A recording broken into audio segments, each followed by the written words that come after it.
បងប្អូនធ្លាប់ស្គាល់ចុះអាសូឡាអត់? ហើយបងប្អូនមានដឹងថាចុះអាសូឡាហ្នឹងមានអត្ថប្រយោជន៍អ្វីខ្លះនៅក្នុងវិស័យកសិកម្មយើង? ខ្ញុំជឿថាមានបងប្អូនច្រើនដែលគាត់មិនស្គាល់ចុះអាសូឡា ហើយកសិករនៅក្នុងតំបន់ខ្ញុំក៏មានអ្នកដាំចុះអាសូឡានេះដែរ គាត់គឺជាកសិករគំរូម្នាក់ គាត់អត់បានដាំចុះអាសូឡាដើម្បីលក់ដូរទេ ប៉ុន្តែគឺគាត់មានចិញ្ចឹមសត្វ ចិញ្ចឹមសត្វមាន់ សត្វទា អញ្ចឹងគាត់ប្រើចុះអាសូឡាហ្នឹងដើម្បីលាយផ្សំជាមួយនឹងចំណីពីខាងក្រៅអញ្ចឹង ហើយគាត់លាយទៅ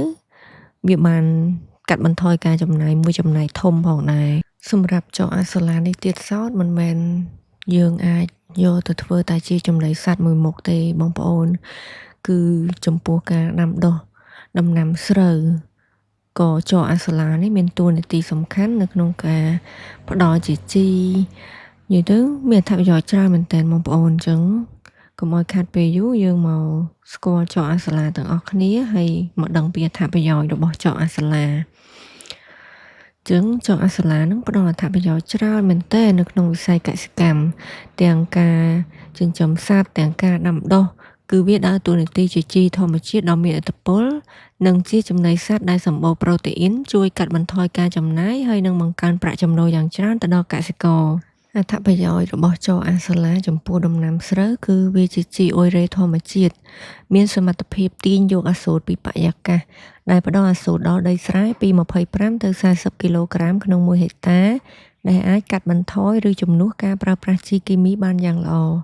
ទីពីរគឺទប់ស្កាត់ស្មៅចង្រៃ ការដាំដុះនៅក្នុងវាលស្រែ ជួយគ្របដណ្ដប់លើផ្ទៃទឹក និងទប់ស្កាត់ការដុះលូតលាស់នៃស្មៅចង្រៃផ្សេងៗ ហើយមួយទៀតគឺធ្វើឲ្យដីមានជីជាតិ នៅពេលដែលចុះអាសូឡារលួយ វានឹងក្លាយជាសារធាតុសរីរាង្គ កែលម្អរចនាសម្ព័ន្ធដីឲ្យកាន់តែមានជីជាតិថែមទៀត អត្ថប្រយោជន៍ជាចំណីសត្វ សម្បូរប្រូតេអ៊ីន និងសារធាតុចិញ្ចឹម វាផ្ទុកទៅដោយប្រូតេអ៊ីនខ្ពស់រហូតដល់20ទៅ30% ព្រមទាំងវីតាមីន និងសារធាតុរ៉ែ ដែលជួយឲ្យសត្វលូតលាស់បានលឿន និងមានសុខភាពល្អ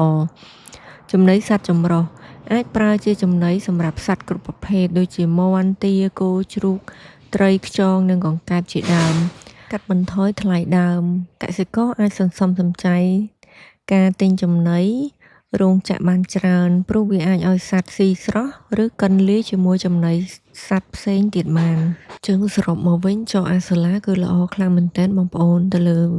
វិស័យកសិកម្ម ឧទាហរណ៍ដូចជាការដាំដុះស្រូវជាដើម អញ្ចឹងវាផ្ដល់ផលល្អ ជួយគ្រប់គ្រងស្មៅចង្រៃផង ជួយរក្សាសីតុណ្ហភាពសំណើម ហើយផ្ដល់ជាសារធាតុសរីរាង្គ សារធាតុចិញ្ចឹមដល់ដីទៀត ដោយសារតែពេលដែលយើងភ្ជួរកប់វាទៅក្នុងដីមុនព្រោះ វាបន្ថែមនៅកាបូន បន្ថែមនៅសារធាតុចិញ្ចឹម ដែលជួយដល់ដីផងដែរ ហើយក៏យើងកាត់បន្ថយទៅលើការប្រើប្រាស់ជីគីមី ថ្នាំស្មៅ ហើយបើចំពោះផលិតកម្មសត្វវិញ គឺល្អដែរ ដោយសារអី ចុះអាសូឡាហ្នឹងគឺវាមានប្រូតេអ៊ីនពី20ទៅ30% ដែលល្អសម្រាប់ទា មាន់ ត្រីជាដើម អញ្ចឹងបងប្អូនអាចពិចារណាបាន មានកសិករខ្លះគាត់ដាំចុះហ្នឹងដើម្បីលក់ ចែកជូនទៅដល់កសិករផ្សេងៗទៀតផង ហើយកសិករខ្លះគាត់អត់បានលក់ទេ ប៉ុន្តែគាត់យកមកប្រើប្រាស់នៅក្នុងការចិញ្ចឹមសត្វរបស់គាត់ជាប្រចាំថ្ងៃ អញ្ចឹងបើគិតទៅគឺល្អមែនទែន យើងព្រួយមួយបាញ់បានចាប់ពីរ និយាយទៅបាញ់បានចាប់ច្រើនហ្មង ដោយសារតែចុះអាសូឡាហ្នឹងគឺផ្ដល់អត្ថប្រយោជន៍ច្រើន